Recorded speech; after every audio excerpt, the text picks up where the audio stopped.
नमो भगवते वासुदेवाय। भगवत गीता का दूसरा अध्याय। संजय बोले, हे धृतराष्ट्र। तब श्री कृष्ण ने व्याकुल चित्त अर्जुन से कहा, हे अर्जुन, अनर्थ के सेवन करने योग्य अपयश कारक मोह इस समय तुम्हारे मन में कहाँ से आया? तुम कायर मत बनो, यह शोभा नहीं देता। तुम हृदय की दुर्बलता को त्याग कर युद्ध के लिए खड़े हो जाओ। अर्जुन ने कहा, मधुसूदन, मैं रण में पूज्य भीष्म और द्रोणाचार्य के ऊपर बाण प्रहार कर कैसे युद्ध करूं? गुरुजनों को मारकर उनके रक्त से सने भोगों को मैं कैसे भोगूंगा?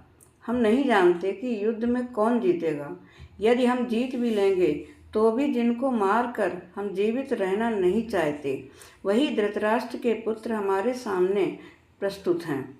दीनता से मेरी स्वाभाविक वृत्ति नष्ट हो गई है और धर्म के विषय में मेरा चित्त मोहित हो गया है। मैं आपसे पूछता हूँ, आप निश्चय करके वह समझाकर मुझे कहिए, क्योंकि मैं आपका शिष्य हूँ और आपकी शरण में हूँ। अतः मुझे ज्ञान की शिक्षा दीजिए। मुझे पृथ्वी का निष्कंटक राज्य मिल जाए और देवताओं का भी आधिपत्य मिल जाए तो भी कोई ऐसा उपाय नहीं दिखाई देता जो मेरी इंद्रियों को दुखाने वाले शोक को दूर कर दे। हे गोविंद, मैं युद्ध नहीं करूँगा। यह कहकर अर्जुन चुप हो गए। संजय बोले, हे राजन, दोनों सेनाओं के बीच में खिन्न होकर बैठे अर्जुन से भगवान श्री कृष्ण ने ये वचन कहे कि हे अर्जुन, जिसके लिए शोक करता है और पंडितों जैसे वचन तो कहता है, परंतु पंडित लोग न मरों का सोच करते हैं न जीवितों का। यह बात असंभव है कि मैं पहले न था और तुम भी न थे और ये राजा भी न थे और इसके बाद भी न होंगे। जैसे देहधारियों की इस देह का लड़कपन, जवानी, बुढ़ापा, ये सभी अवस्थाएं होती हैं, वैसे ही मृत्यु के बाद दूसरी देह की भी प्राप्ति होती है। इसलिए पंडित लोग मोक्ष को प्राप्त नहीं होते। इंद्रियों का शब्द आदि विषयों से संयोग होकर जाड़ा, गर्मी आदि सुख दुख को देने वाला है। आने जाने वाले और नाशवान जानकर इन्हें सहन करो। हे कर श्रेष्ठ, सुख दुख को समान मानने वाले जिन वीर पुरुषों को ये बाह्य पदार्थ क्लेश नहीं देते, वह मोक्ष पाने के अधिकारी हैं। असत का तो अस्तित्व ही नहीं है और सम का अभाव नहीं है। इस प्रकार दोनों को ही तत्वज्ञानी पुरुषों ने देखा है। जिसमें यह सारा संसार व्याप्त है, उसका विनाश करने में कोई समर्थ नहीं है। इसे अविनाशी, अचिंत और नित्य जीवात्मा के यह सब शरीर नाशवान है। इसलिए हे भारत, तुम युद्ध करो। जो पुरुष इस आत्मा को मारने वाला तथा जो मरने वाला मानते हैं, वे दोनों ही ज्ञानी नहीं हैं, क्योंकि यह आत्मा न मरती है न मारती है। ये आत्मा न कभी जन्मती है न कभी मृत्यु को प्राप्त होती है, न कभी जन्मी थी न कभी मरेगी। वह अजन्मा, नित्य, कभी न घटने बढ़ने वाली और सनातन है। नष्ट होने पर भी वह नाश को प्राप्त नहीं होती है। जो पुरुष इस आत्मा को नित्य, अविनाशी, निर्विकार और अजन्मा जानता है, वह किसको घात कराएगा और किसको मारेगा। जिस प्रकार मनुष्य पुराने वस्त्र फेंक कर नया वस्त्र धारण करता है, उसी प्रकार आत्मा पुराने शरीर को छोड़कर नए शरीर को धारण करती है। आत्मा को शस्त्र नहीं काट सकते, अग्नि नहीं जला सकती, जल भी गीला नहीं कर सकता, न भिगो सकता है और न वायु सुखा सकती है। यह अविनाशी, सर्वव्यापी, स्थिर, अचल और सनातन है।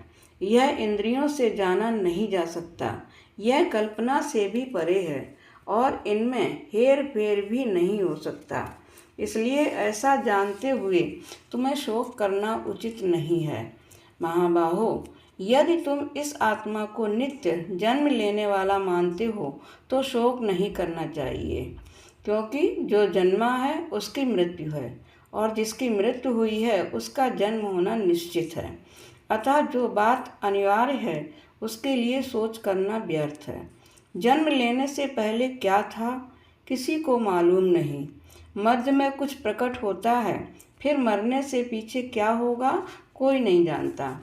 ऐसी दशा में किसी बात का सोच करना क्या तुम्हारे लिए उचित है?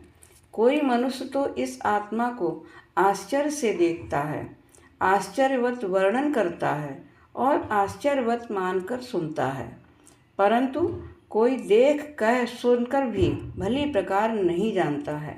सबके शरीर में यह आत्मा नित्य अविनाशी है, अतः सब प्राणियों के लिए तुमको सोच करना उचित नहीं है।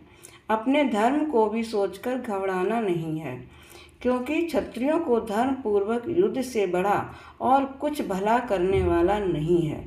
हे पार्थ, बिना इच्छा किए स्वर्ग का द्वार रूप युद्ध तुम्हें स्वतः प्राप्त हुआ है। ऐसा सुअवसर जानकर यह अवसर भाग्यवान क्षत्रिय को ही मिलता है। यदि तुम अपने धर्म के अनुसार इस संग्राम को न करोगे तो अपना धर्म और बड़ाई खो बैठोगे और पाप को प्राप्त करोगे। सब लोग सदा तुम्हारी अपकीर्ति करेंगे और प्रतिष्ठा वाले पुरुषों के लिए अपयश का होना मृत्यु से भी बढ़कर है।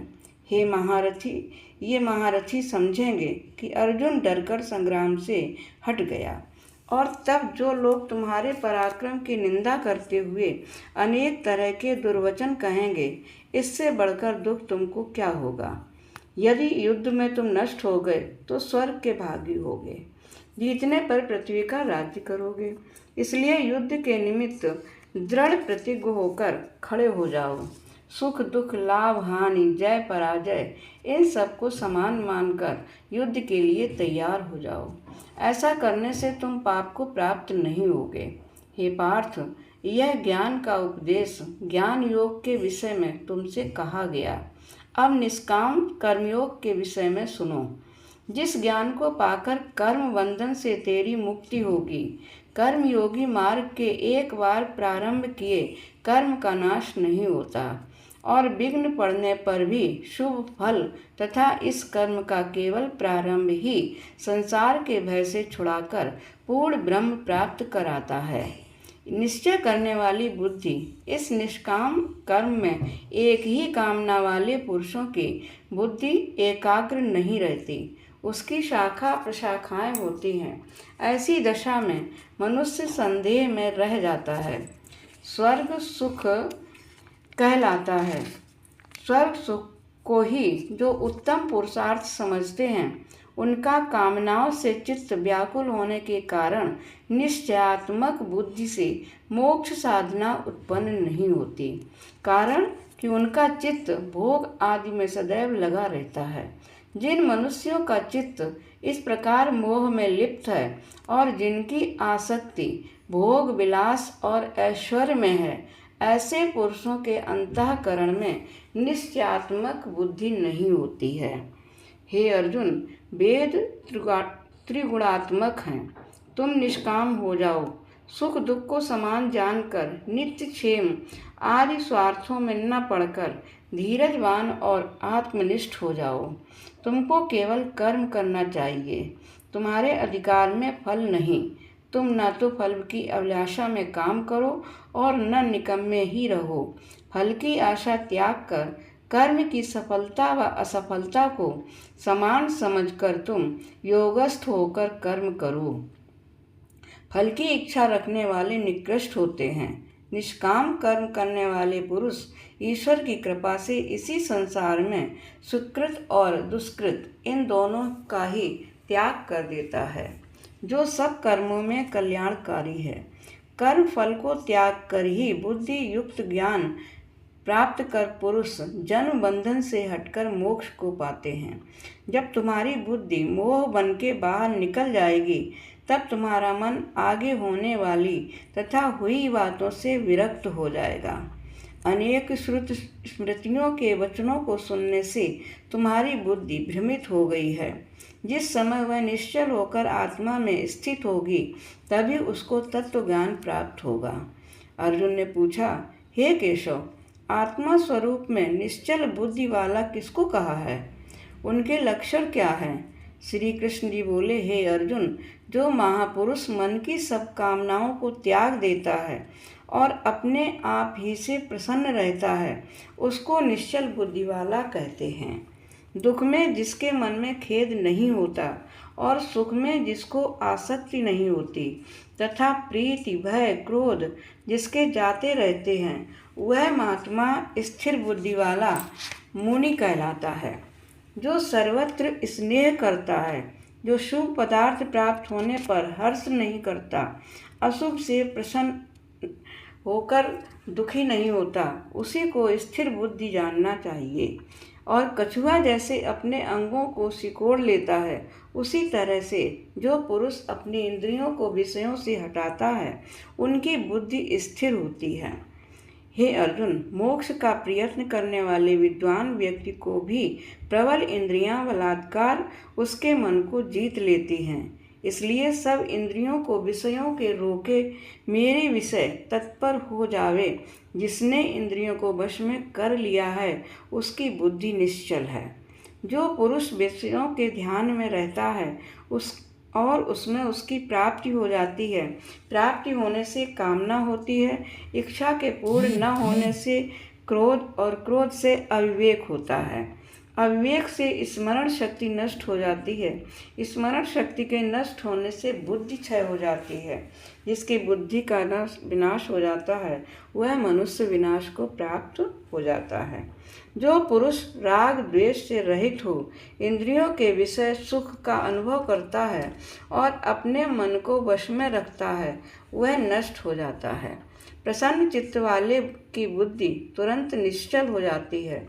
जो पुरुष योग युक्त नहीं है, उनको निश्चल बुद्धि उत्पन्न नहीं होती है।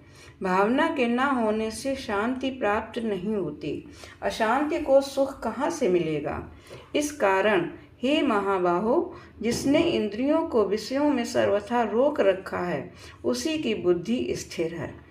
जो सब प्राणियों की रात होती है, उसमें संयमी जागता रहता है, और प्राणी मात्र जिस समय जागते हैं, मुनिजनों की वह रात्रि है। जल से भरे पूर्ण समुद्र में जल भरने पर भी वह अपनी मर्यादा पर ही रहता है। उसी तरह जिस पुरुष में इच्छा न रहने पर भी सब विषय भोग प्रवेश करते हैं, उसी को शांति मिलती है। विषयों की इच्छा करने वाले को शांति नहीं मिलती। जो पुरुष सब कामनाओं को छोड़कर इच्छा रहित हो विचरण करता है, ममता अहंकार जिसमें नहीं है, वह शांति को प्राप्त होता है। हे पार्थ, ब्राह्मी स्थिति यही है। ऐसी स्थिति मिल जाने पर फिर मनुष्य मोह में नहीं फंसता है और अंत समय में निर्वाण ब्रह्म को प्राप्त होता है। तो यह द्वितीय अध्याय का अर्थ था। योगेशं सच्चिदानंदं वासुदेवं व्रजप्रियं धर्म संस्थापकं वीरं कृष्णं वंदे जगद्गुरुं। श्रीकृष्णं वंदे जगद्गुरुं। ओम श्री कृष्णार्पणमस्तु। ओम हरये नमः, हरये नमः, हरये नमः।